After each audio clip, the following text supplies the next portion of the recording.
Welcome to the Ben and Walker Movie Show. I'm your co-host, Ben Davis, joined by my other co-host, Walker Holt, and we're excited to have a conversation with you about one of our favorite things in the world, movies. If this is your first time being here with us, welcome. We're so glad to have you. And while you're here, be sure to smash that subscribe button so you can stay up to date with all the latest content that we have for you guys. And if you enjoy your time with us today, be sure to like, share us around, and of course, comment down below with your thoughts on today's show. Walker, what's going on, man? How was New York? Oh, it was great. It was a lot of fun. So I'm a little light on movie watching this week, but that's been okay. We saw Lion King on Broadway, which was spectacular. It was amazing.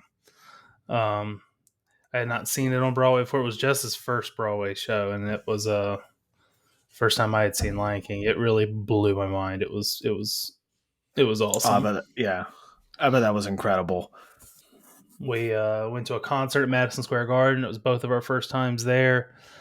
Saw Fallout Boy and Jimmy Eat World. It was it was How really was Jimmy? great. How was that? Because I've never seen Fall Out Boy live, but I've seen Jimmy Eat World, and I can tell you, I think they're great. I mean, they're one of my favorite bands. But Yeah. what do you So think of them? I've seen Jimmy Eat World. It's probably the third time I've seen them live. Not like MSG or anything. And this a Mm. double headlining tour that they're doing. I've never seen Fallout Boy live, and I've never even Jimmy Eat World. These are all Jessica's bands. I mean, these are like her favorite She type has of great music. taste. Yeah, and I like this music too. It was all very popular when I was a little younger, and or a lot younger. And and I know Fallout Boy, and I knew a song or two of theirs, and was like, yeah, I mean that'll be fun. And uh, ended up the whole show was fantastic, but I really had a lot of fun during Fallout Boy because like I ended up knowing like every single song and not realizing, how you just don't like, oh yeah, I know this one too. Oh yeah, I know this one too. And that Yeah, it was just song after song after song that I knew every word to. And they've been stuck in my head ever since. The this show ain't a was scene. It's a goddamn arms race. Did they play yeah. that? Oh yeah. Hell It yeah. was nuts. It's like it was great. And it was just the lights and the fire on stage were nuts. Pete Wentz came down and like walked right in front of us and got on this like I don't know. I think it was for the people behind us because we couldn't quite tell what was happening, but he got like raised up on this like stick to like play the guitar, and he was playing up at the top, and it was sweet. I mean, it was really really a lot of fun. The whole trip was great. It was really did well. We ate pizza 4 times. I mean, you got to. It's New York City, man. You got it. You got to do that. Yeah, ate pizza 4 times. Ate bagels twice, and ate a steakhouse once. So we ate great and awesome. A lot of fun. Good, Would man. recommend. That's awesome. That's awesome. Mhm. I've never been to New York City.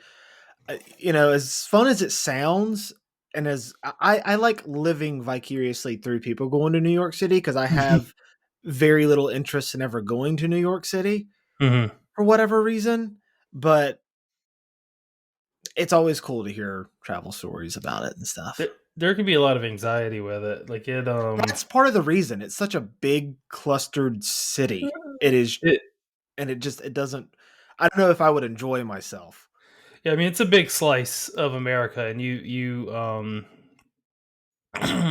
there's a lot of people. I mean, it is nonstop horns. I mean, people blow the horns before it turns green. People will lay into the horn for 18 seconds, just nonstop, while people are like crossing the road, waiting. There's and it's not even they're not even being mean. It's just like what they do. It's like just making the music of the city. It Very drive me crowded. fucking crazy. Very crowded. Also, a lot of public transportation, so you're Yeah. and a lot of walking, so you're right there with a lot of people a lot of time. And I'm not a big people person, so it is an adjustment.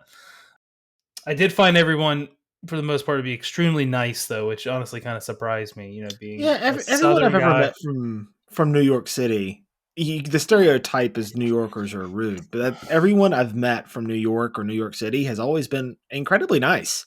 Yeah, I feel the same way. And Jess is from. She grew up in the Boston area, so I always make fun of her as being like a pushy, rude northerner. And she's not at all, but I always act like that whenever we travel. And the people there were very nice. Every airport employee, every restaurant employee, every hotel employee, every public transportation. I mean, everybody, every stranger was all extremely nice, and I guess I feel weird even saying that, like that was unexpected, but I guess it really. Well, it's I a mean, stereotype. the people in Newark were much nicer than the people in RDU, much nicer and Yeah, much more well, helpful. And I don't know, it was a great trip, a lot of fun. Ate well, had a good time, walked a lot. Got about 20,000 steps a day in. got your Uh, steps in. yeah, Yeah. I'm tired though. That's good, man. I'm glad you had a good time. Anything you want to discuss off the top before we get into our main show today? We had the Acolyte trailer drop. I don't know at what point that was now. I know I've Uh, been gone for 2 weeks, and we've been a while since we talked pop culture. But yeah. what do you Well, think about Star the trailer? Wars, we haven't even discussed this because we make a point. Like it's so weird because when we talk on here, it's like we talk all the time, and we do, but you and I, we make a point of not discussing Yeah, anything in terms of like movies or TV shows or trailers or anything like that. yeah. Keep it So keep it authentic. keep it authentic, keep it real. I really, really love the trailer. It's weird. It's got like a crap ton of dislikes and stuff. I know the discourse around it. People are very upset. I know people are upset that Leslie Headland, I think she's the main showrunner on this. She's the head creative. Mhm. She's the person who did Russian Doll. People are upset that the episodes are like going to be like 30 to 35 minutes or something like that because length determines quality. But People just find her episode, whatever they can to bitch you, about. I mean, especially Star Wars it's fans. it's insane, dude. And the fact of the matter is that her show Russian Doll, which a lot of people love, I've never seen it. All Neither. those episodes are 30 minutes to 35 minutes, and people seem to enjoy that. So, like, look, I think the show looks great. I think the trailer looked really phenomenal. I love the combat and the force. Carrie Ann Moss, dude, like, Yeah, come on, man. she looks good. As someone who loves the Matrix, seeing her do some Jedi stuff and really doing Jedi stuff, like every move she makes is like deflective. She's not Hmm. pulling out her lightsaber automatically. I love that. Love the little attention to detail. The like how cool they made the red lightsaber, which is something we've seen all the time. Feel when you see it ignite, you're like, oh, like I thought that was really cool. I wonder, like, what they're gonna do in terms of like how they're going to explain. Was it Mace Windu who said something like, Sith have been extinct for like not extinct, but they've been gone for a millennia or Hmm. 1,000 years. I forget the exact line. I wonder how they're going to explain that. I'm sure they will in the show. It's They'll keep it interesting. secret. I think you know a lot more about like legends and alternative Star Wars stuff than I do, or at least you just have like a Uh, maybe I'm not saying you're an I expert. I'm not have. trying to put pressure on you, but I think you are just more aware of it than I am. If it's outside of canon, I'm I'm pretty much aware of it. oblivious to it. I'm aware of it, but the thing is with me is I was not a big fan of Legends. There were some things I liked, a lot of things I didn't. Hmm. So So a couple years ago when the High Republic book started coming out, I read 4 or 5 of them, and I still intended until I think recently I decided I've given up. This kind of just got the juices flowing again, though. mhm. I was reading every single book, the young adult, the novel, the children's, the easy reader, whatever, the audio dramas, every single one of them I was reading. Like what they do is they have like phases where they'll have like phase 1, and here's the novel that like is about phase 1, and this tells the main story. But then we'll also put out a young adult that tells like a little interconnected weave story that'll introduce a character that goes parallel with it. Then we'll put out a children's book that's for children, but it also tells a little separate story, and they all kind of converge at the end. And Mhm. the younger age group it gets, the less like important the plots get. So you could like skip those if you wanted to.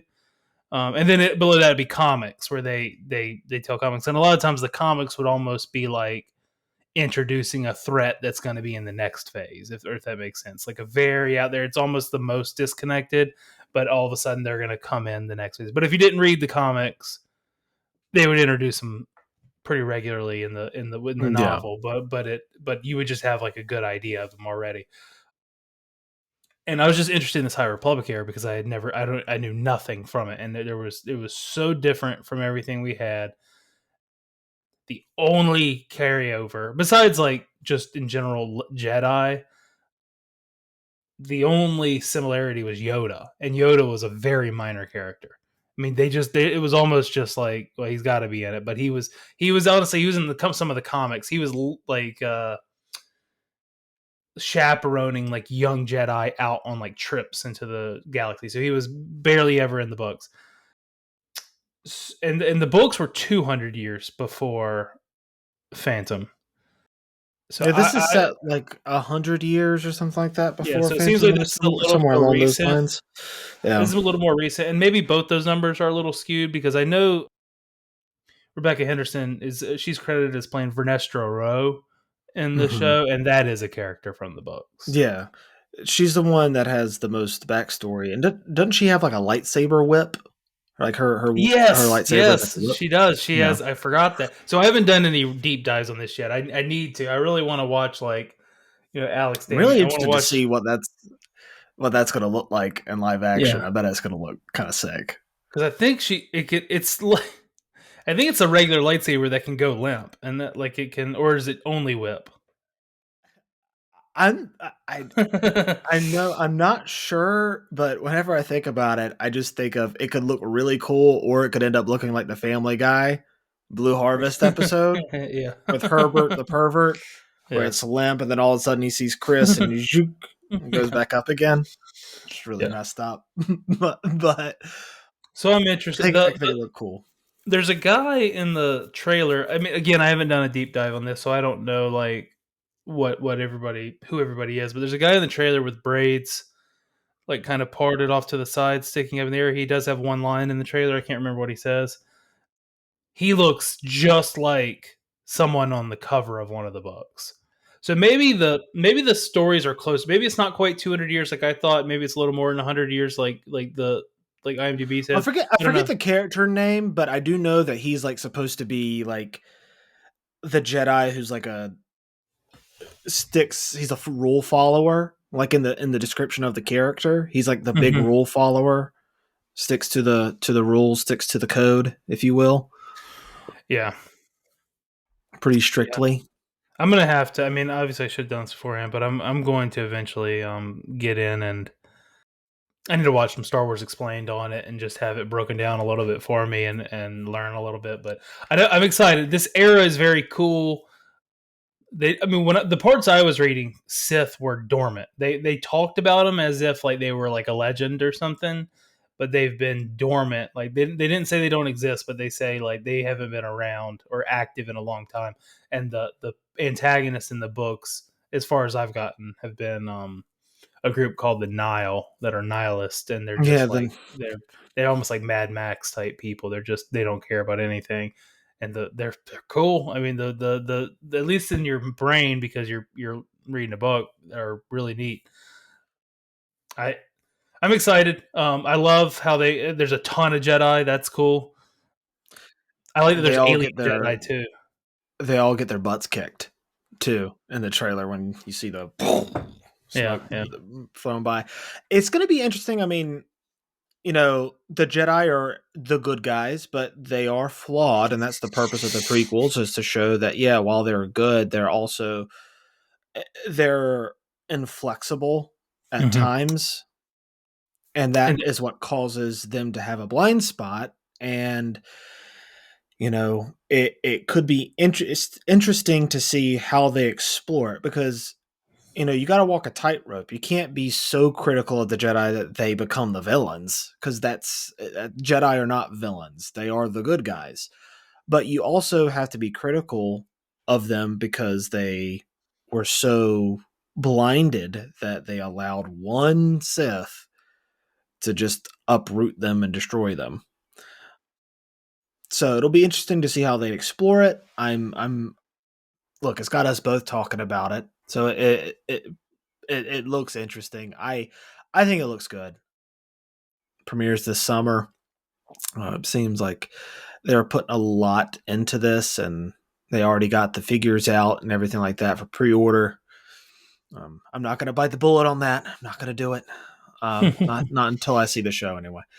But yeah, I'm excited for it, man. I think it looks good. It'd be great. Pumped. Looks good. I am too.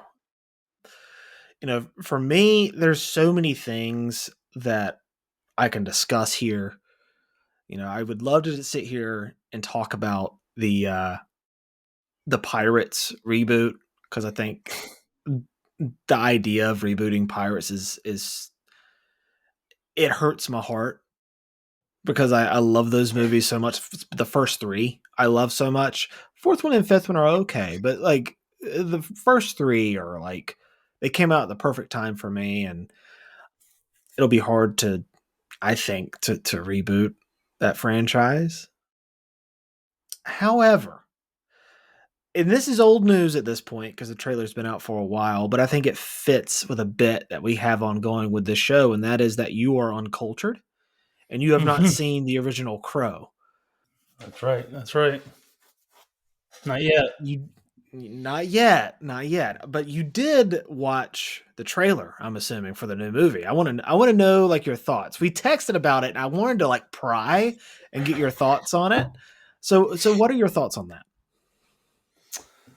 Well, it's hard for me. I mean, I'm uncultured. I haven't seen the original, so I imagine our kind of direction we're taking with our thoughts are different because I imagine you're kind of comparing a little bit and I'm seeing something for the first time ever, like a brand new movie. And that's what happens a lot of times with the reboots. The trailers will sometimes they'll kind of rely on your knowledge of the first, like it'll like, so seeing it, I mean, I don't think I've ever seen the trailer for the first one. Yeah, I mean that first one came out in '94, so you were like 5 years old, Yeah, or something, 4 or 5, somewhere in four. there. Yeah, I mean, I guess I wouldn't have ever looked up the trailer for The Crow. Maybe yeah, I've after never we seen the talked trailer about it. for it. It looks interesting. It looks dark. It looks dark, violent.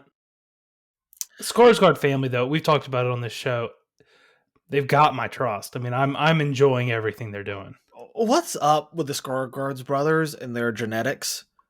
Like, they're able to get jacked, like absurdly jacked, pretty quickly. It seems like it's not fair. Bill Skarsgård and the older one. Well, this happened last time we brought him up. The I older know that Skarsgård brother, it's Alexander. Alexander Skarsgård. Yeah, they both get absurdly jacked. I think again, this is old news. If you guys aren't excited about us talking about it, but I got to get this off my chest. You know, we went over the look. Mm-hmm. And I have gone up and down with my excitement. I initially was excited because I was like, the director of this new film, while I do not think he's directed a movie that I particularly like, his visual style is really interesting. And the first Crow had a very interesting visual style. So I thought maybe it could translate if he had a strong script. And then, of course, Bill Skarsgård, I think he was a very inspired choice. I like this choice of him. But then I saw the initial look, and I was like, this ain't it, Chief. And it was mostly the hair that did it for me. Like, everything else was fine, but it was the hair. Because the long hair is iconic. He didn't have the long hair, which is, I mean, that's okay, but then like he had the kind of long. I couldn't tell how long it was in the back, and it looked like he was rocking shaved on the sides, short, and then long in the back. And I was like, oh god, it's like a modern mullet please Mhm. no. And then in the trailer, it didn't look like it was that long in the back. So I was like, okay, okay. And I know that's like, just such a small little detail to get like up at a bunch about. But the trailer itself, I love the original. This trailer looks like John Wick meets The Crow. And it doesn't have that 90s goth to it that the original has, but it has that modern dingy goth to it that I think still makes it gothic. Because Mhm. the comic is really gothic, and it's not always Eric Draven, but this is the Crow. Eric Draven as the Crow. It looks like the villain's going to be like a supernatural villain too. Who knows? I mean, the original one isn't like that, but Interesting. I think it looks violent as crap and brutal. And I mean, when he's getting shot up, walking up the stairs, my mouth did drop. I was like, "Oh, this looks awesome!" And then he pulls a sword out and then shoots himself to get the guy behind him that just stabbed him. Like little shots like that, I was like, "Okay, this is pretty neat." So it has me intrigued. My enthusiasm is up and down, but right now I'm still intrigued, but like really cautious, really really cautious. I didn't hate it. I thought it looked. I thought the trailer was good. I thought the trailer was good. We'll see if the movie is good though. I'm still a little hesitant because that first one means a lot to me, and you still need to see it, sir. What are you doing? When does it come out? It comes out on a weird date. It's going head to head in June with Bad Boys Bad Boys 4, which Bad Boys for Life was the third one, and this one's Ride or Die. They missed an opportunity. The last one should have been Ride or Die. The fourth one should have been Bad Boys for Life. Which For that sure. trailer just come out looked good. I thought the trailer for Bad Boys, I almost just wanted to call it the Bad Boys for Life, but Bad Boys Ride or Die looks good. But they face each other head to head. Like that just seems weird. This feels like an October movie. Yeah, I was thinking that. Yeah. So should I watch the first one before I see that one? Probably. I have a weird approach when it comes to stuff like that. Usually, if a movie comes out, I think it looks good. I will not read like if it's like an adaptation. I will not read the book until after I've seen the movie because once you read the book, then it kind of you go into it judging it, comparing it to something else, right? So Yeah. maybe just watch the uh New the one? new one when it comes out, and then maybe later watch the original Crow. It pains me to say that though. It pains me to say that, but I want you to watch this new movie with no bias like I will probably have. Yeah, that'd be an interesting take between the two of us. Yeah. Different approaches. I'm excited. Again, like I said, Yeah. Skarsgård's got my trust. I mean, I think they've all been real. The whole family just. I'd love to watch Thanksgiving between them all. It would be an interesting It's fed conversation at the dinner dialogue. table. Yeah. I think that would be a very interesting conversation. Um, but yeah, but enough of us rambling. We've been rambling for 24 minutes. Let's go on to what we're watching. This is our main segment of the show, which is what the show is titled, what we're watching, which is where we discuss, what we've been seeing in the world of entertainment to let you guys know if it's a must see, a go see it, rent it, or skip it. So, Walker, what have you been watching? Well, I haven't watched much because I've been on vacation, but I said a couple months ago that there was a couple holes in my Oscar Best Picture, knowledge or that I've seen or haven't seen. So this week was The King's Speech. I had never seen it before. Honestly, I had no idea what it was about. Have you seen it? Yeah, I've seen it. It's good, but I have some feelings. But go ahead.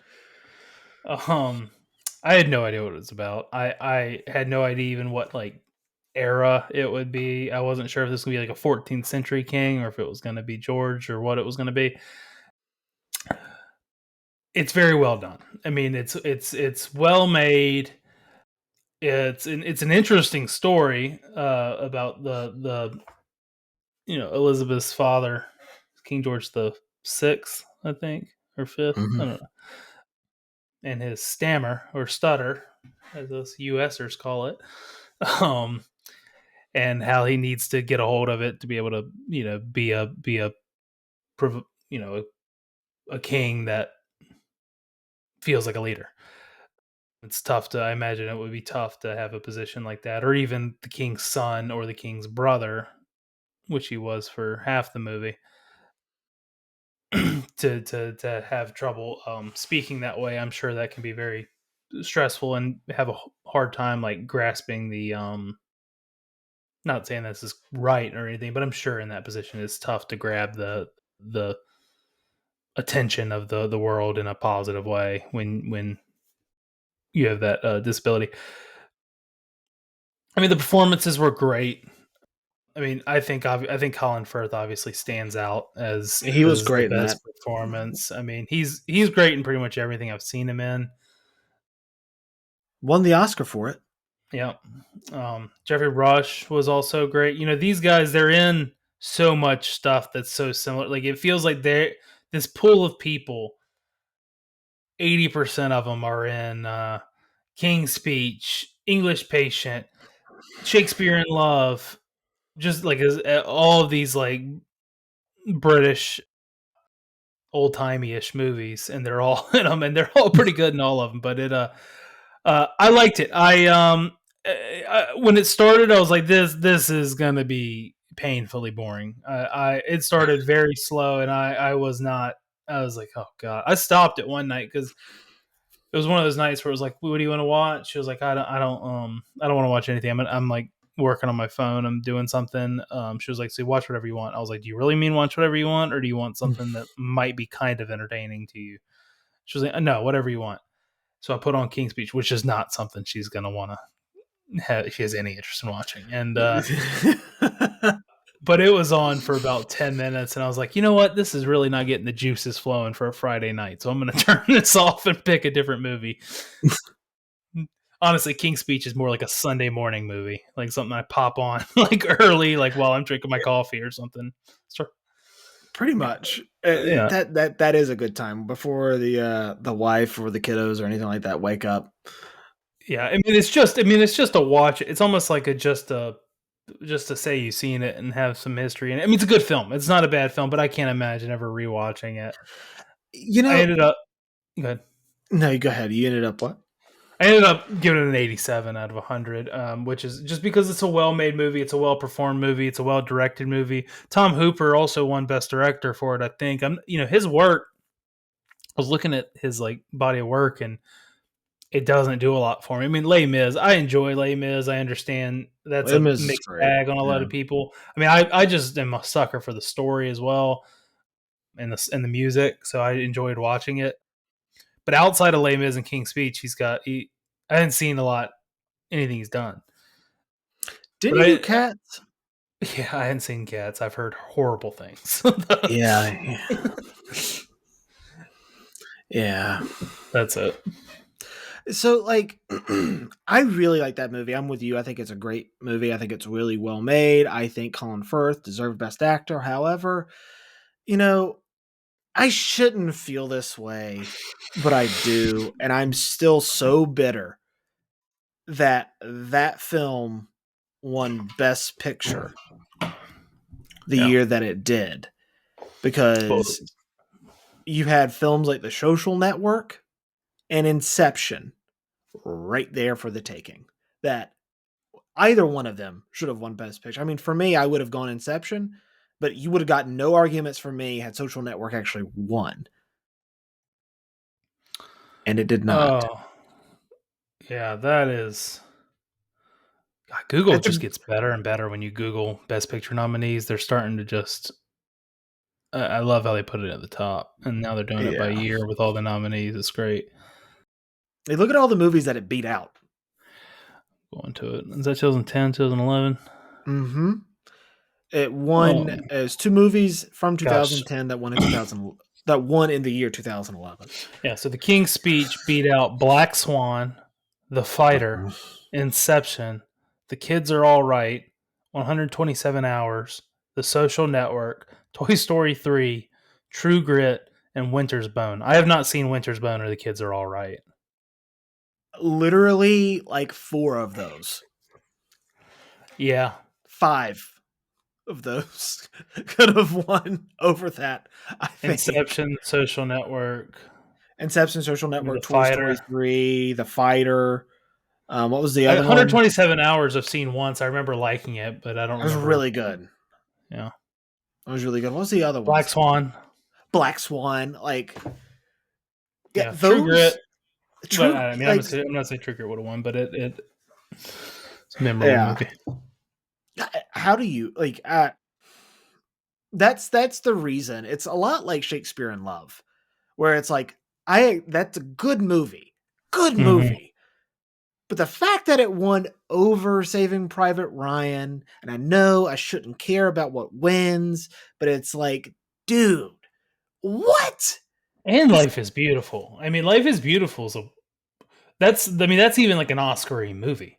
Like you know how they go. And that's Roberto Benigni, right? He won Best Actor that year. I believe so. Yeah, yeah, yeah, Yeah. yeah. I think that movie's you know fantastic. I think it's funny for a lot of it. It's terrible for, I mean, devastating for a part of it. It's interesting. There's so much similarities. Like Shakespeare in Love and Elizabeth were nominated. Saving Private Ryan and Thin Red Line were nominated. So that's almost. I mean, Thin Red Line's a good movie, and it was a pretty epic cast and everything like that. But I mean, it's not going to beat Saving Private Ryan, and they're obviously going to draw those comparisons. And then Shakespeare in Love and Elizabeth. I I don't really remember Elizabeth, but yeah, Saving Private Ryan should have won. And if not, Life is Beautiful. I would have guessed Life is Beautiful won. I mean, Yeah, both Saving Private Ryan and Life is Beautiful, I think, are in the IMDb top 30. I think they're on a lot of top 30s. Crazy. yeah. But like that year though, like 2010, you look at those films that like I, I sometimes the Oscars mess up, and sometimes when stuff like this happens, it makes me wish that like we waited 5 years to give out these awards, so it wasn't all about momentum, Huh. Yeah. because that's what That's it an seems interesting thought. to be about. But yeah, King's Speech, good movie, but Yeah, I'm still knocking them out. I think English Patience, I don't want to commit to it, but that's probably next just while I'm in this mode. have fun with that. Okay. That's another one that rubs me the wrong way. All three of them. Best picture over Jerry Maguire. Get the fuck out of here. No, but regardless. Yeah, I think you'll have fun watching English Patient. That's all I had besides the stuff we both saw. So I'll send it over to you. Man, I watched a lot. I watched a lot. I'll start off with Ricky Stanicky. Okay. Did you obviously didn't see this? Are I you haven't planning on seen it. watching it? I have not seen any of the stuff that you besides the stuff we both saw. But maybe I mean Planning on I'll watching take it? your review into accountability. Oh, you're saying do I want to watch it and then we'll talk about it Yeah, together? yeah, yeah. No. I was just asking if have you seen it? Like, do you plan on watching it? Is it something that Not. interests you? I wouldn't mind watching it eventually, but it's not on the top of my list. It's. I don't intend to watch it in the next couple weeks. Okay, so here's what I'll say. I watched the movie fully expecting to dislike it in virtually every way imaginable. Uh-huh. Like, I didn't like the trailer. I saw Zac Efron deliver what was an Oscar-worthy performance in The Iron Claw, and then immediately turn around and do something like this, and I'm like, no, stop it! Don't do that. And Right. while I certainly I don't think it's very good. I do not think Ricky Stanicky is very good. I cannot deny that I did laugh pretty hard at certain parts while watching it. And look, the goal of a comedy is to make you laugh, and if it can make you laugh, then it's at least somewhat successful, right? Mm-hmm. The issue is those laughs are very spread out in this movie. I think John Cena is really, really funny in this, and he kind of saves the movie in certain aspects. Just like the Oscars, where he delivered, didn't save the Mm-hmm. Oscars this year, but he was by far the funniest presenter. I thought Yeah, he was very funny. memorable way to present costumes, but I don't think ultimately I can recommend this film.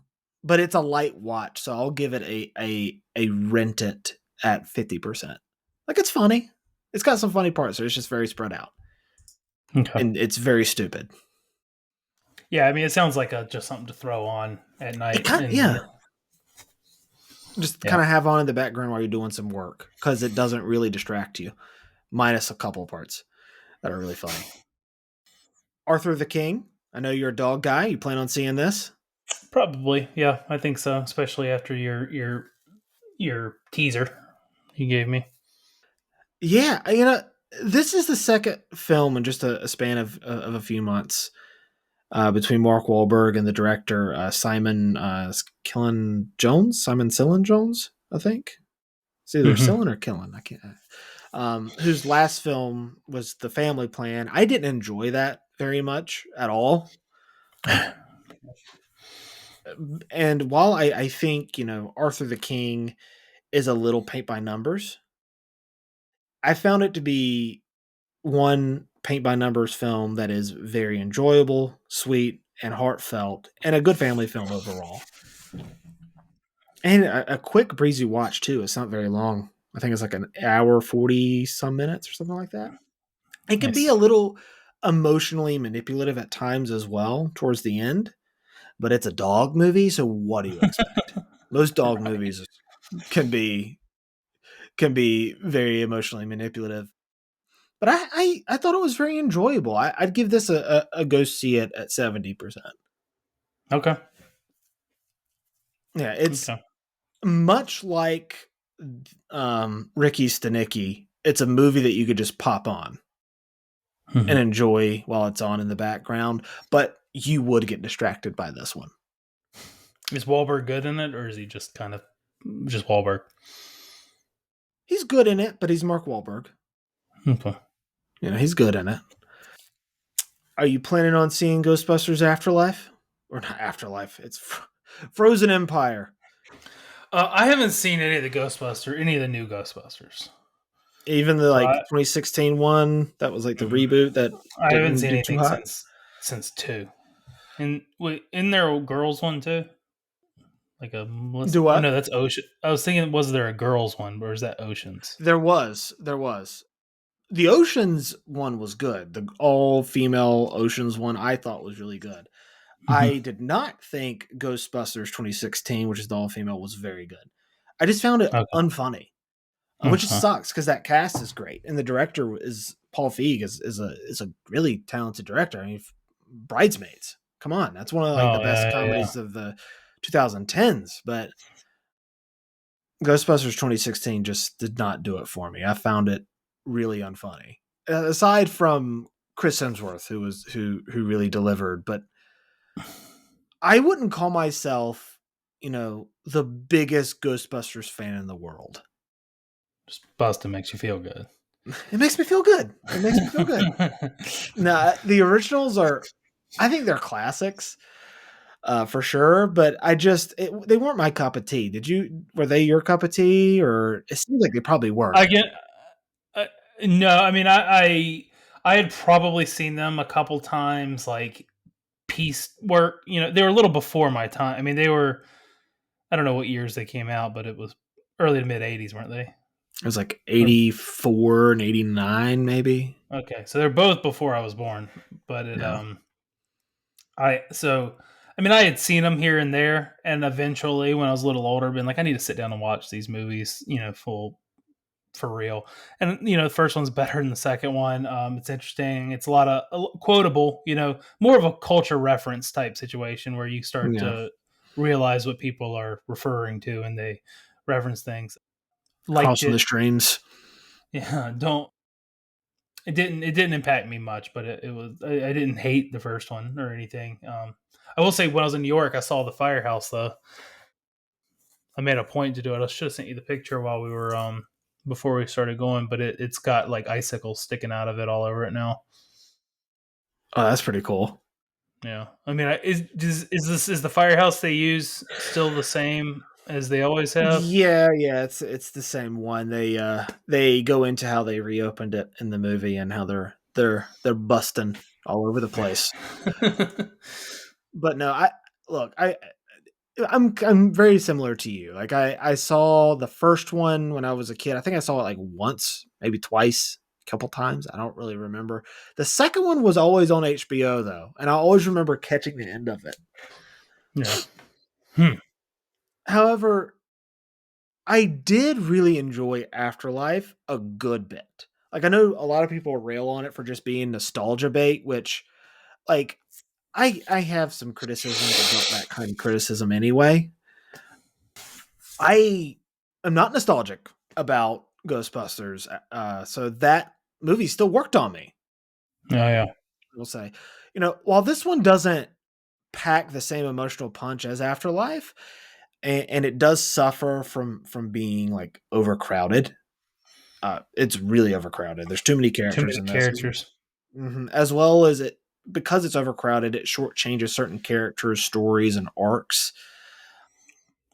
But despite that, I found it to be very entertaining. It was fun and funny, with some great character designs, practical effects, and wonderful chemistry with the cast. I thought I give this a go see it at like 73%. It's not as again emotionally effective. It doesn't pack the same emotional wallop as Afterlife, but it's still like it's a good matinee movie.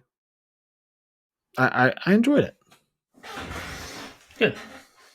Yeah, Good. I enjoyed it. You just sent me the photo of it. Let's see. Oh, that is really cool. I we were walking around Tribeca, and we were like looking at the map for like a different route to take to the hotel, or like just different things that stood out on it. And I saw it, and I was like, "Oh, it's only a block away. Let's go see it." That's really cool, man. That's awesome. Yeah. Speaking of really cool and awesome, Roadhouse. I have not seen this. Again, I haven't seen any of these, but I do want to see it. Okay. So you're planning on watching it Yes.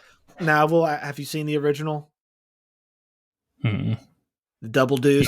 No. You've never seen okay. No. I plan Look, on watching them the both, though. original. It would be a fun exercise. Watch them back to back. Mm-hmm. Which See how one they come. first? I would watch the original first, and then I would go into Roadhouse and see like the differences. Okay. The original Roadhouse is the ultimate bad good movie. Mm-hmm. Like there's to show you or to tell you how ridiculous that movie is. There's that line of I used to fuck guys like you in prison that the Yeah. villain says. To quote Andy Dwyer, from the looks of this guy, it wasn't consensual. No, it's ridiculous. You have lines like that. You also have lines like, "I brought J.C. Penney to this town." Like it's ridiculous. It's over the top. It's silly and downright dumb. But that's what Mm-hmm. makes it awesome. It has that '80s charm to it, where it's just fun. Super cheesy. This new one, starring the great Jake Gyllenhaal and Conor McGregor. That's my Conor McGregor impersonation, which is terrible. It is ridiculous. It is over the top. It is silly and downright dumb, just like the original, but not as consistent in its tone, which makes it suffer a bit. Mm.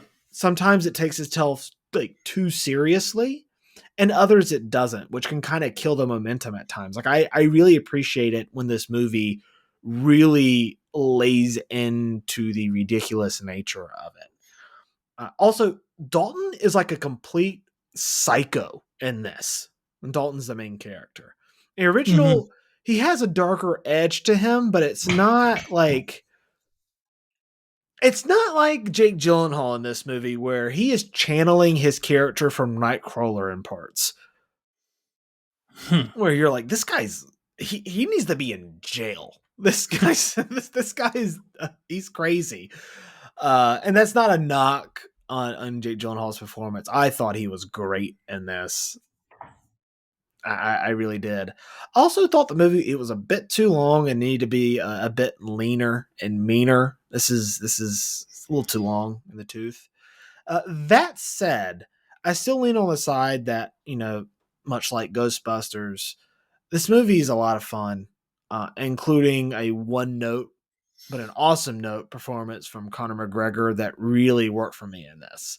I've seen a lot of people trash his performance, and I will say that that's kind of the point. He's supposed to be like this ridiculous one note villain, and I think it works. He nailed the assignment. I thought. I also thought the fight scenes and the technique that they used, the quick pans to see the punches and how they land and stuff like that, it made the punches feel very visceral and real and brutal. I liked it quite a bit. I'll give it a go see it at 65%. So it's right in that like beekeeper range where it's Okay. like Sure. this movie's not great. It's not, but it's a fun watch. I could see popping this on with like your friends, having a couple of beers and enjoying it while watching it. What I'm hoping for. Yeah, I think you'll like it. But let me know what you think doing that exercise of watching both Roadhouse movies back to back. And let me know what you Well, think. I will. Yeah, yeah. Godzilla X Kong, The New Empire, I've Keeping with seen all. Empire. I've seen everything from the franchise, the universe, or whatever. So I intend to see this as well.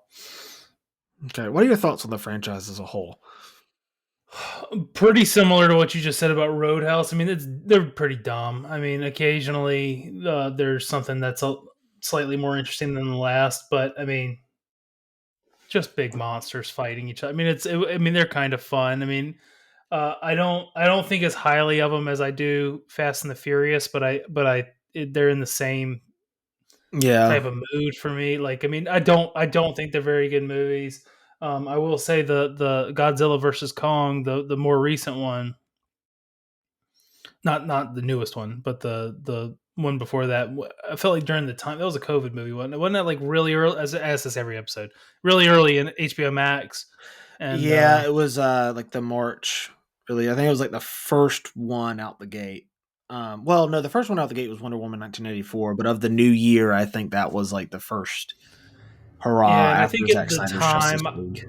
I didn't really know what to expect with this new world at the time, and I think that may have helped it a little bit for me personally because it was like, all right, we got 84, we had Justice League, and now we're getting King Kong. And I know we're getting Mortal Kombat soon. Like it was just like, okay, so we're gonna do like a new thing every month. That'd be fun. Like I just kind of got like, and like I was like, is this what the future is gonna look like for us? And that helped it a little bit because I was like, all right, I'm gonna watch the movie, and it also it made it feel like the star of the show for a minute. You know what I mean? Yeah. Because it felt like other people are gonna like if you had a like right now it feels like you could not know that this movie was out if you're not super with your finger on the pulse, you know what I mean? And that felt like everyone knew that was coming. If that makes sense, it just felt more culturally relevant at the time and more exciting. Well, it's But two legendary monsters coming out, like Godzilla, people love, King Kong, people love,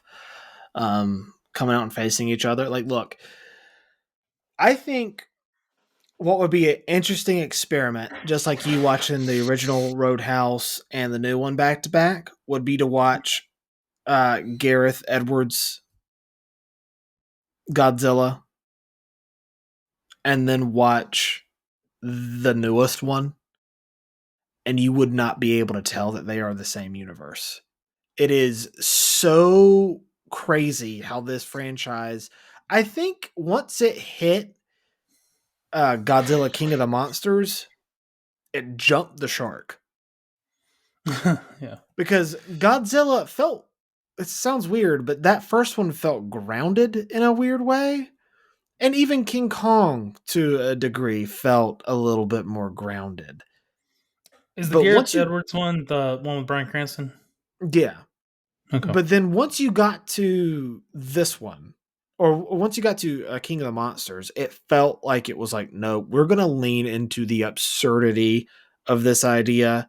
We're going to bring in other Titans. We're going to set up this whole Godzilla and Kong, which they did at the end of Kong Skull Island anyway. Um, and look, my enjoyment of these films has gone down with each subsequent installment. Like, I really, really like that 2014 Godzilla. I also really like Kong Skull Island. Godzilla King of the Monsters, I thought, was a very entertaining movie, but so stupid. Hmm. And Godzilla versus Kong, I did not like. I think I might have given it like a rent it score or something like that. It was one of the first like reviews that I ever recorded. I don't remember my exact score, but my feelings on it now are that outside of the fights, I didn't care for it that much. Hmm. And I'll say this about New Empire. I'll keep it short and sweet. This movie is exactly what you think it is. If you think this looks like a mindless and soulless film, guess what? You're right. If you think this movie looks like a popcorn movie that has great monster fights, guess what? You're also right. I thought this movie delivered if you're going into it for the fights, but if you're looking to get emotionally engaged, it's about as shallow as the shallow end of the kids' pool. Like, I think your reaction to this movie will be solely based off your mindset going in. And my mindset was the human characters are just fodder. These cities that are full of people getting destroyed are fodder. Nothing matters except for seeing these monsters fight. And on that note, it delivered. So, and I liked it better than Godzilla versus Kong. So I will give it a go see it, but just barely at 60%. I think you Okay. have to be in the mindset that the fights are the reason to go see it. Other than that, like if you're looking for something like Godzilla -1, this ain't it. This is it's so different that you can't even really compare the films in tone. I prefer a story much more like Godzilla -1 compared to this. Oh God. Yeah, I mean God's yeah. And it's really I mean it almost I don't know. I don't know if they thought it would help. I mean, because the trailer really kicked into gear during Godzilla -1. Like, they really started Yeah, pushing that pink Godzilla during it's the Godzilla -1, fuchsia Godzilla. Yeah, and it's like I don't know if you were like, well, let's hop on this Godzilla train. Everyone's into it. It it made you look like a joke when you're. I yeah. mean, because no, I mean, you're not capitalizing the correct like train. Well, it's You two need to different capital. studios doing it. Yeah, it just I don't. I mean, maybe I'm wrong. Maybe it was just coincidence. It just felt like they were like the trailer got big as soon as Godzilla -1 got big. It was like, and I mean, maybe they were trying to confuse people. Maybe they were like, people don't know. People are gonna think Well, that's you Godzilla 1, that's Godzilla 2. People don't know. I their design is very different, and also the tone is so insanely different that it's very, and the color scheme he has is fuchsia now, so like yeah, it's very very different. When I got out of -1, I was talking to Cody because it was the day I saw Godzilla -1 and Saltburn back to back. It was a great movie day for me. Mhm. And between the two, I went to Dick's Sporting Goods to get my putter regripped next to the theater, and was talking to Cody. I was texting him about it, and I was like, Godzilla -1 was awesome, and he was like, "Oh, did you find out why he's pink?" It's like that's the wrong one, and he was like, "I hate that." I was A like, lot of people do like. a lot of people hate the idea of doing two separate. They want the one thing. They don't want any different interpretations, which is going to be interesting going forward with the Batman and then having DCU Batman. Yeah. Um, I think that'll be interesting to see because I always like that. I like different interpretations, which I think the Pattinson stuff is just going to be a trilogy and that'll be a cap, which I'm always a fan of. I love just a nice solid trilogy and ending at that, telling your story and then moving on. Because sometimes when you stay with something for too long, you end up ruining it. Um, so yeah, those are my thoughts though on Godzilla X Kong, the New Empire. And lastly, before we get to the stuff that you and I have both watched, X-Men '97. Walker, you watch more TV than I do, and has this been something that's been on your radar? Is this something that you're interested in watching, checking out? Did you watch the old animated series? My honest answer is I'd have to ask you first of all, does it have any bearing on the MCU? So there's speculation and rumor that, spoilers for the Marvels, that the X-Men we see at the end of that is going to end up being the same X-Men from X-Men '97. I don't Mhm. think so, but there are rumors or speculation that's going to be the case. Um, but I don't think so. So based off of my opinion, and I could be wrong, but based off of my opinion, no, this has no bearing on the MCU. The only bearing that it has is to the old animated series that came out when we were kids. Yeah. So yes, I've seen the animated show when we were kids, but not it was not one of my regular shows. I've seen it. It looks familiar, but like I don't know I mean I know the X-Men now from the movies, but like I didn't before the movies. You know, I wouldn't be able to name more than Wolverine or Professor X. Yeah, I think it's kind of cool that they're bringing it back. That's sort of fun. It'll probably be based on you and the rest of the world's reviews on it, on whether I yeah. get into it. Now that I don't think it, I mean, if it was MCU, I'd just do it. Also, how long it gets, I'm not interested in watching. Well, so what I'll say is this: growing up, I never really watched when this was in its heyday, like in the '90s. I was never one to watch shows like every morning they come out. I would just watch them whenever they were on TV periodically. I didn't ever keep up with them.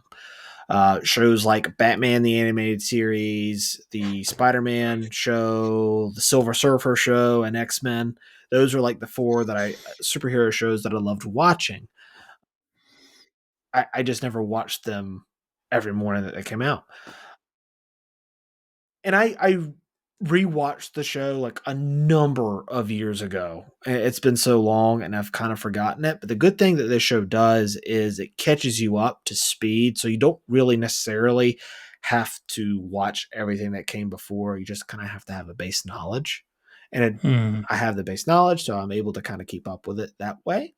And so while it's hard to review things that are still ongoing, so I can't really give it a score until it ends its season, and even then it's just a season score, not the overall score for the show. The first 3 episodes are great, and I'm on board. I am Oh, so good. on board. I loved the OG show growing up. It was one of my favorites, and this somehow, again, I don't remember everything from that original show, but this feels better even than that. Seeing this show just has me so eager and primed to see X-Men in the MCU. X-Men is by far like the most gossipy and drama laden property that they have that can really reignite the MCU excitement. Yeah. As beloved as the original films are, they don't even begin to capture the storytelling potential that the X-Men has. They are really their own universe to themselves. They really are. And I love what they're doing so far. And watching the show, it just made me think, man, Marvel really fumbled the bag not introducing the X-Men sooner and not being as streamlined with their stories and not just throwing shit at the wall to see what sticks. Yeah.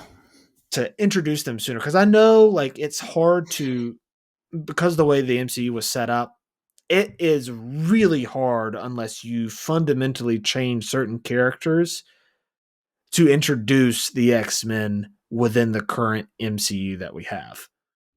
It would be really hard. So you have to do like a multiverse angle. Well, I don't say you have to, but in order to get like what I would think is like the more authentic X-Men, like you would have to do multiverse angle. And it seems like that's kind of what they're doing, or at least how they might introduce the X-Men getting into the MCU. X-Men just they have so many stories and so many like great stories about, you know, X-Men ultimately is about, you know, fighting for representation and acceptance. And Yeah. that in itself can deliver great storytelling. And I don't know, I just it got me really pumped, man. It got me really pumped to see X Men in the MCU. But as the show for just for the show itself, I really love it. I really love what they're doing. Good. Exciting. I mean, I may pop in for an episode or so just to experience it and see if it catches me or whatever. I don't have the previous knowledge. I'm not trying to watch the show just for the sake of watching it. I'd want it to either really work for me or be part of the bigger machine that is the MCU. But Yeah, check out an episode. Is it week to week? I saw there's 3 episodes out. yeah. There's only the first 3 episodes, and the first 3 episodes are really good. I will say the third episode, it chops through a lot of story if you are familiar with X-Men source material. And that kind of rubbed me the wrong way, but the way it's executed, I was like, okay, this is fine. Plus, yeah, I don't want to spoil anything, but there's a twist, and I love the twist that they do with the character, and I love how the character is portrayed. So I'll just say that. Gotcha. But that is it for all the stuff. That is it. I watched a fucking lot. I watched a lot. So let's get into some stuff that we've both watched, man. The Bad Batch. You and I have both been keeping up with that. What are your thoughts on the season so far? I know you've been kind of lukewarm on it. Yeah, man. So I have been lukewarm, and honestly, it's just I don't know what it's been. I'm gonna have a caveat here in a minute, but I don't know if it's just not what I'm looking for right now, or if I don't think it's as good, or if I'm not giving it the time of day. It's a chore for me to watch it. It's definitely a chore for me not to like pick up my phone during it and like look at my phone and then kind of not know what's going on, but not really care because it's made for a 5-year. You know, like it's just not what I'm going Made for 5-year-olds. How dare you? How But dare you? because I mean, again, I mean, I say this every episode. I feel like I have to defend everything, but I did enjoy the Clone Wars, but I enjoyed parts of the. I mean, I don't think I was. I don't know. I enjoy some of the Clone Wars. I think is some of the best It ebbed out and there. flowed. It ebbed and flowed. Yeah. Similar to Rebels. I would say Rebels is a little bit stronger consistently, but I think Clone Wars has bigger Higher peaks, highs. like way bigger peak. Yeah. Yeah. You know, I'm just kind of like not overly invested in Omega, or not as invested as I should be. I'm kind of Amiga. sick of the just the I guess the characters just don't do it for me that much. But was it Hunter, Charlie Sheen from I feel like what's movie? I feel like Padme right now. You're breaking my heart. You're going down a path I can't follow. Hunter looks like Charlie Sheen, doesn't he? He looks like Rambo. That's who he looks like. But you're thinking he looks like Charlie Sheen from Hot Shots Part 2. Yeah. Yeah. And then I'm sick of like Omega Wrecker. It's been too much Wrecker. I'm sick of him. That said, last two episodes have been the best yet. I think, or at least maybe I paid Best attention to them the yet? most. I mean, the best this season. The two I've enjoyed the most with the Saj Ventress, and I feel like I'm finally starting to like care a little bit about the M count experiments and what's going on with her. And I was interested in whether or not she would pass the tests. I didn't hate these last two episodes. That's fair. That's fair. Look, you're giving it a try, and that's all you can do. And be honest with your thoughts. And you're honest. You're wrong, but you're honest. No, all jokes aside, man. Movies, TV, all that stuff is subjective. Some things just don't land for you. And look, for me, I think the Bad Batch. I really like the first season. I love the second season. It started out high, kind of piddled out, and then it got really high, which is how these Star Wars animated shows usually go. This season has consistently been pretty freaking great for me. And I loved bringing back Asajj Ventress, which I have some questions because I think it's the novel Dark Disciple, she dies. And then she's alive now? And I have questions, which she They've never done that. alludes. They only do that. They've done that quite a bit. But again, and I always defend this, Star Wars, its superpower is how it is able to, in these big sweeping broad strokes, bring in these big story points, and then in their expanded materials, flesh them out so you get even more invested. So it's like you're actually reading a history book as opposed to watching a story. And that's what makes this universe so big, lived in, and like wonderful.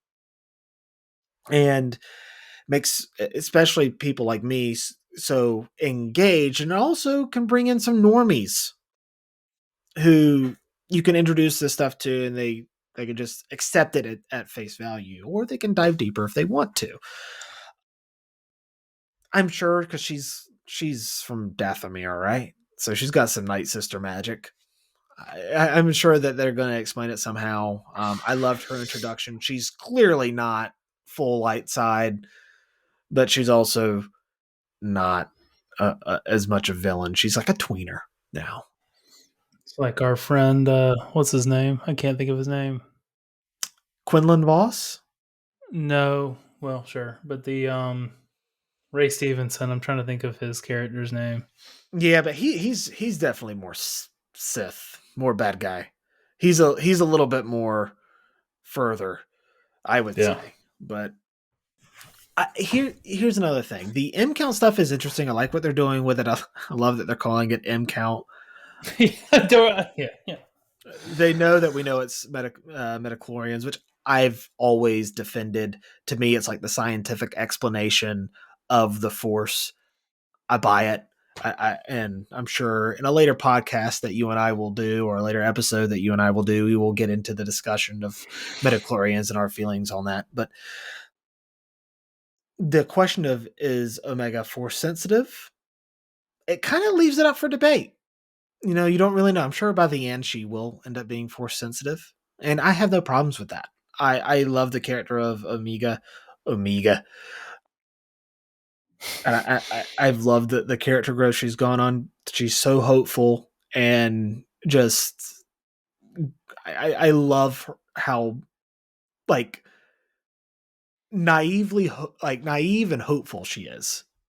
Like it's just so optimistic, and I like that in a character, that even though they might have some doubts, they're still always looking on the bright side. And I love characters like that. And if she ends up being Force sensitive, I'm cool with it.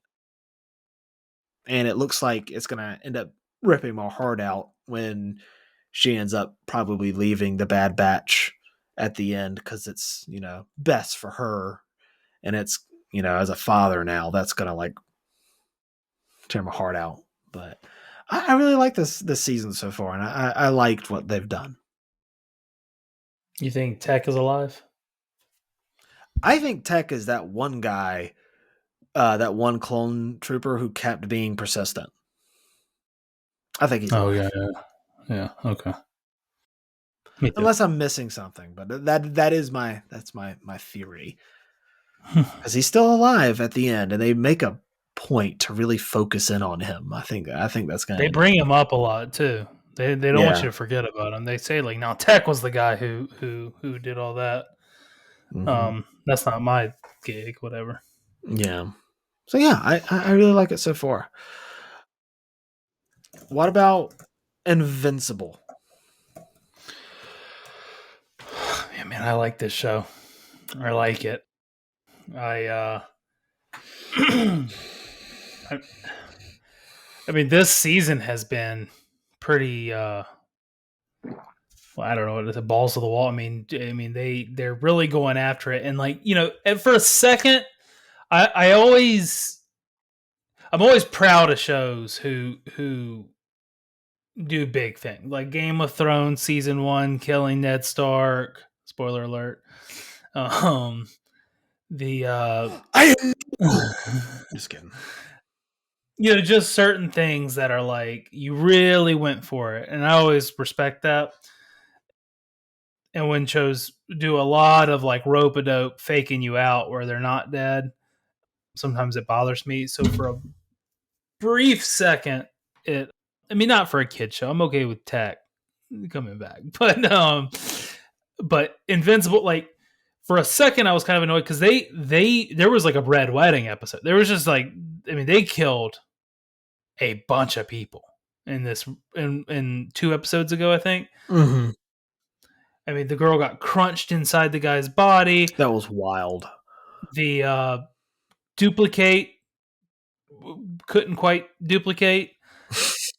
The uh, Rex, is his name Rex? Yeah, he got his shot in the head. So it was just thing after thing after thing. It was like, wow, they really went for it. And then like Shot in the it ended head, up but he only still lived. yeah, but only one of them died. The only one who died is duplicate. So they but it was also I'm okay with it because it was a brutal episode. It was shocking. We had a loss, and I'm not saying I'm cheering for a loss. I'm just cheering for like you to like commit to a story that makes us feel something and not manipulate us into like thinking you did something and then pull it back. As not relying on that trope as much. I'm kind of I'm going off on a tangent here, but I enjoyed the episodes. I thought they were intense. I keep thinking. Apparently, I don't know much about this story, this comic, but apparently it can go on for a long time. There's material out there for It like feels nine like to me it's seasons. going on for a long time. Oh yeah. No, here's the thing. I enjoyed the first season quite a bit. I thought it was really good. Hmm. My issue with it is that at times it was repetitive. Hmm. This season is falling into that same trope where it's like I like certain story beats that they keep going on, but they are dragging these storylines, and it feels like every episode this guy's supposed to be invincible, but he always gets his fucking ass kicked, and it's like, okay, like I've seen him get his butt kicked time and time and time again. Can we please stop with this? Not because it's like I want the main character to be like invincible, but like that's his fucking name. Like I don't know. It's just it's so repetitive with that, and then the like relationship that he has. They've been dragging that out for like 3 or 4 episodes now too. It feels so repetitive. And then there's also so many storylines spread out with so many characters. It feels like the Hobbit 3 syndrome, where in the first one you see Azog, I think is his name, the white orc, face off against the the king. Why am I or the king in the mountain? I'm forgetting his name at this moment. Tolkien fans are pissed at me. I'm also pissed at myself for forgetting this. But you see them fight in the first movie. You don't see him in the second Hmm. movie, and then you see him fight in the third movie, and it loses a little bit of its luster if you don't watch the first movie in back to back session like that. And that's how it feels. Like they'll drop a storyline and then 3 or 4 episodes later, after they've been focusing on other stuff, they'll pick it up with that one, and it's like I don't know, it just feels very, very spread thin. And Mm-hmm. I really like the story, I really like the show, but it feels repetitive and it feels very spread out.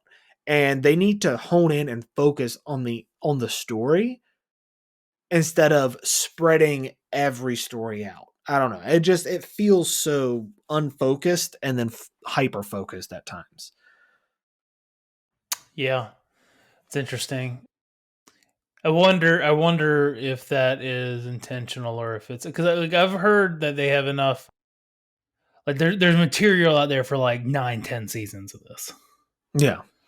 and and it just seems like they're trying to plant a bunch of seeds that are going to grow throughout these seasons and not cover too. Kind of like, I mean, I'm not comparing it to Game of Thrones. I know I've made 2 Game of Thrones comps here in a row, but you know how it was slow. I mean, there was kind of a similar thought where like there was so many characters in Game of Thrones and so many little like things that would take time. They take 8 episodes to revisit and things like that, and but then intense moments. It almost has a feeling like that about it, good for better or for worse.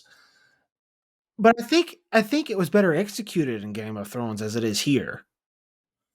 Sure, yeah, yeah. I mean, yeah. I don't mean to.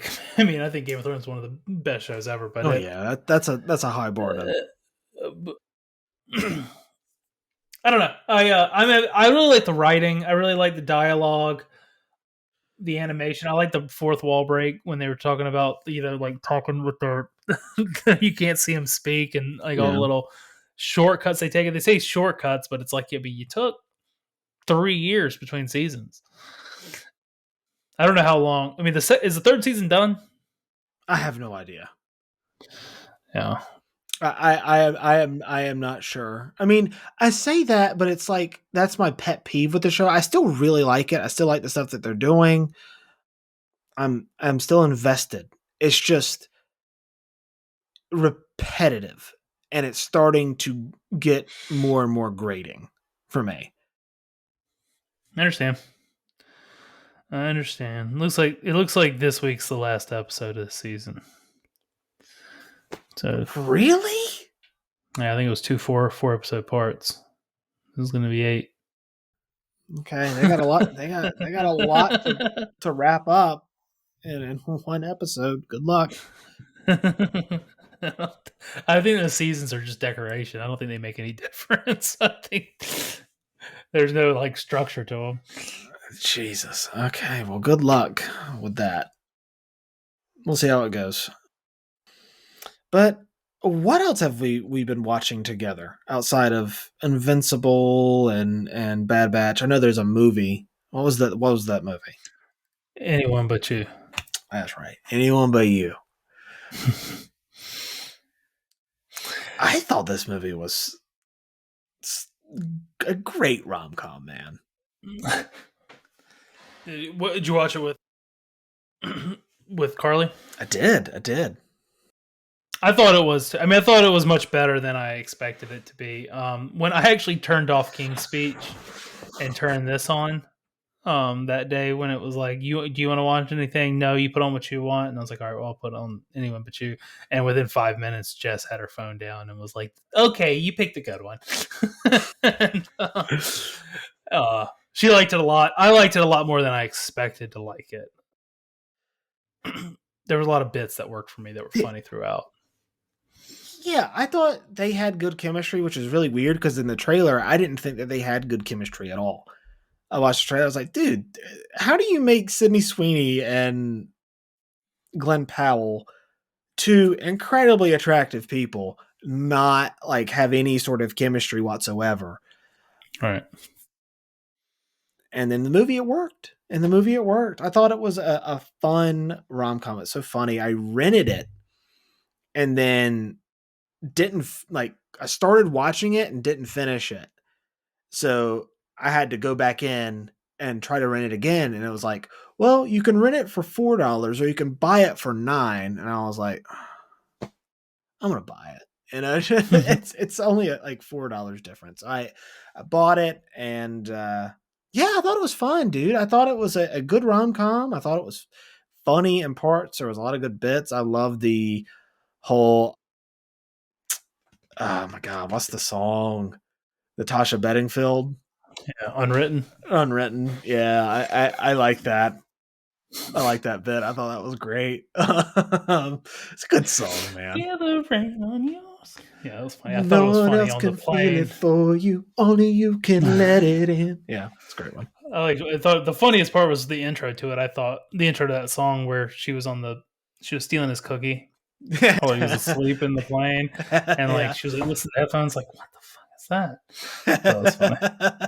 Well, it's so funny. Like if you ever like, that bit reminded me different situation, but like when I work out in the gym, like I used to work out with my friends Hunter and Bun back when they were in college. I say they because I was never in college, but uh, back when they were in college, and we would like they would be listening to like some like really heavy rock or rap music, and you would look at me, and I love like rock. Rock is my favorite genre, but when I'm working out, I like relaxing stuff because it helps me focus better. Mm-hmm. And it reminded me of when my friend Hunter would like pick out like an earbud and then he would put it in his ear that I had on to see what I was listening to. And his reaction of like, what the fuck are you listening to? Like right before I'm about to like bench or squat or deadlift some heavy weight. So I like that bit quite a bit. It's funny. The um the Bo character was funny, like the Australian surfer guy. Yeah, I thought that was a good bit. We laughed a lot about. I mean, I'll say. I mean, it wasn't. I mean, it is what it is. I mean, it was a funny rom com. I mean, there are a couple of the performances. Sydney Sweeney, she's a bit wooden to me. I thought they could have leaned into the R rating a little better, or a little harder. It just felt like it was like why was it even rated R? I don't even remember anything. Or and if it was like a waste of a joke, and it could have gone further. I think it was just marketing. It was just like these people are hot. Let's rate it R. So to make people Yeah, want to see it. But it they could have. I agree with that. Leaned into the R rating a bit more and make it a little bit more harder edged. That doesn't mean like oh we need nudity, but you could have like leaned into like the R rating aspect, making it a little bit more raunchy and stuff like that. It was pretty yeah like clean. yeah. It was almost like you just kind of cut yourself out of some money and some audience by rating it R now. I mean I don't. Which I mean, it didn't I'm not affect saying them. It didn't affect them. yeah That movie made quite a bit of money at the box office. yeah I know yeah. I ended up at a 72 out of 100. I would probably be around the 70%. Yeah, I was just under Go Joyride see from it. last year. Joyride was at a 74 for me last year. Um, I never saw Joyride. I need to see that. I um, remember seeing the trailers for the both Joyride and God, what's the Jennifer Lawrence movie that yeah, um, you know yeah. I mean, the comment one where sections she are is probably like someone is listening to this screaming what the name of the no movie hard is. feelings. No, no hard feelings. Seeing the trailers for both No Hard Feelings and Joyride back to back and going, okay, R-rated comedies are back, and No Hard Feelings definitely was. I thought No Hard Feelings was awesome. I would lean on that must see 85%. With this, it's more like 70%. But it's the thing is, it's a It's a fun great. movie to watch with a partner. That's the thing. It is a fun movie to watch with your significant other, and that's why you go see movies like this, right? Or Mm-hmm. they're fun to watch by yourself too. If you just want to cozy up, eat you some ice cream, and watch a rom com. I've done that many a times. There's no shame in it. Sure. I, They take a good they take an these types of movies are just funny. They find like common ground in a lot of relationships of the two things people like, and they take a sense of humor from both angles that kind of make you be like, oh my god, that's so you. and it's Whenever you- so well. It's also like so like predictive. And there's something fun about how predictive it is because there's a certain different types of rom-coms. There's the rom-com where there's the miscommunication, which is kind of what this one is at the beginning, right? You have the miscommunication. Mm-hmm. There's the rom-com where, oh, he used to be a douchebag, but now he's a nice guy or a good guy. Nice guy has a different connotation now. Or there's the rom-com where he's the hard-nosed, like, no, I will not be loved, or I will love no one. You know, women are just objects to me. But then there's the one girl that can steal his heart kind of movie, you know? Or the one girl that needs to just remove her glasses to be beautiful. You know, those kind of rom-coms that are so silly, ridiculous, and stupid, but like they're so like enjoyable at the same time. There's so something so comforting about those kind of movies that are that way. You just need two actors in them to make you engage with the story because you need likable actors in them. And when you have someone like Glenn Powell who oozes charisma, and then you have someone like Sydney Sweeney who also oozes charisma, then yeah, you've got yourself a hit. And I think it worked. 70%. I think that's a solid score for me. You said you were what, 74? 72. 72. Excuse me. So we're both in the go see it. In this case, go see it on your streaming services. There you go. I'm looking at the release schedule. Looks like, speaking to Sydney Sweeney, Immaculate's out. You plan on seeing that? Whenever it comes near me, I think it's probably not going to come near me. Immaculate, and then you also have Late Night with the Devil, two very Satan-centric movies coming out around Easter. It's always kind of opportunistic when they do stuff like that. Looks like Monkey Man comes out on Friday. Yep, and speaking of Satan, so does The First Omen, which has a very similar plot to Immaculate. It was coming from the trailer, but Monkey Man looks awesome. I think we talked about the trailer for that a little bit ago. Yeah. I think that looks awesome. And the word is from South by Southwest, where the movie premiered. It got like a standing ovation. People really loved it. I think the trailer looked great. I think it looks awesome. Dev Patel is someone who I always want to succeed. I think he's a really good actor. And in this case, it looks like he's going to end up being a talented director as well. Yeah, it looks great. I'm pumped to go see it. This could be another get the fellas together type of movie. Yeah, man. And then just mentioned First Omen as well. Yeah, I know that's on your must see list, right? You love horror films, so that's like your must see. I can't imagine I go see that.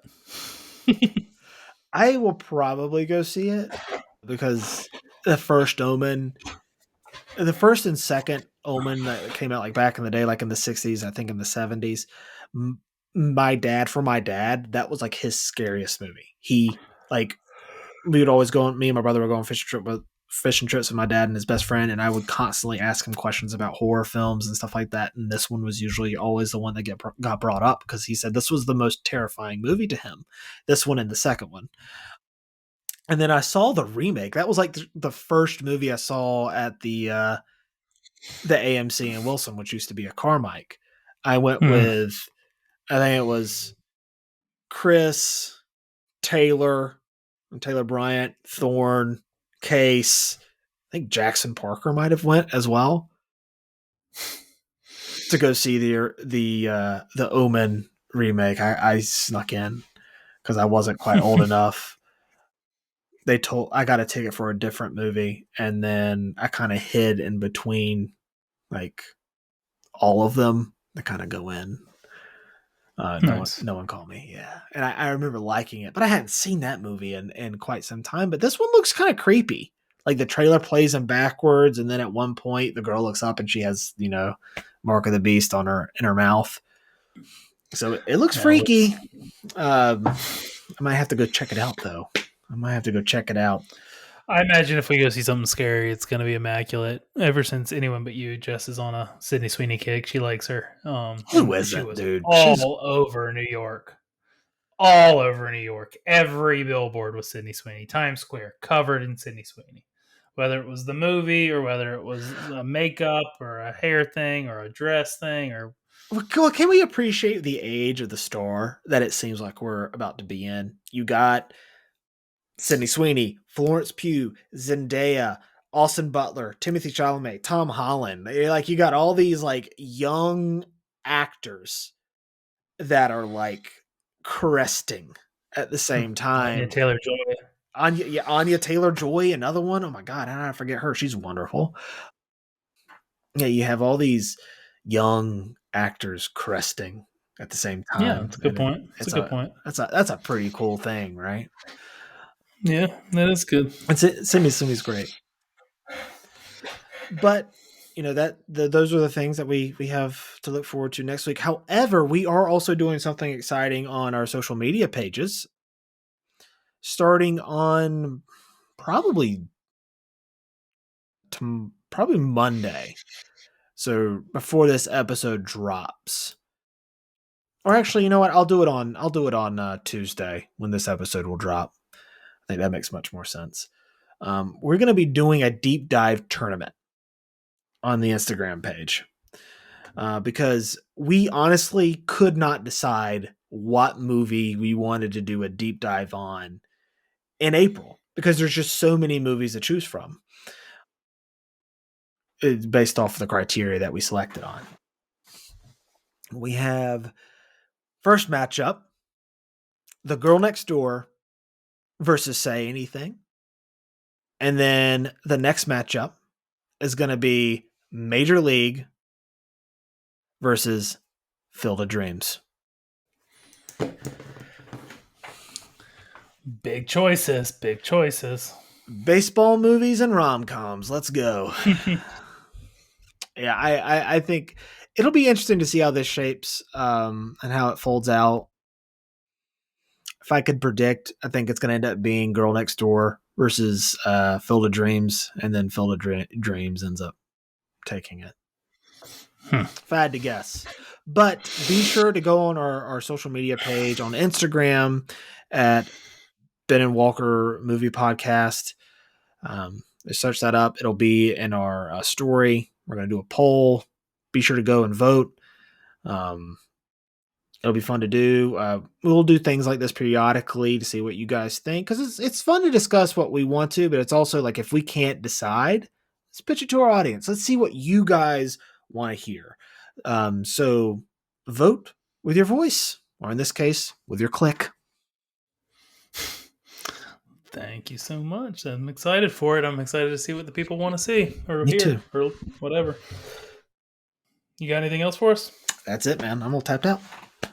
That does it for this week. Thank you all again so much for listening. If you're hearing this on Spotify or Apple Podcasts, thanks for watching. If you're catching us on YouTube, be sure to like and subscribe for more movie talk each week. Let us know in the comments down below. What did you think of Anyone But You? I know it's a little late, but I know it's still got a hot run going. Or any of the other stuff we talked about. Invincible, Bad Batch, Ricky Stanicky, X-Men 97. But with that said, this has been Ben and Walker, and we'll see you next time.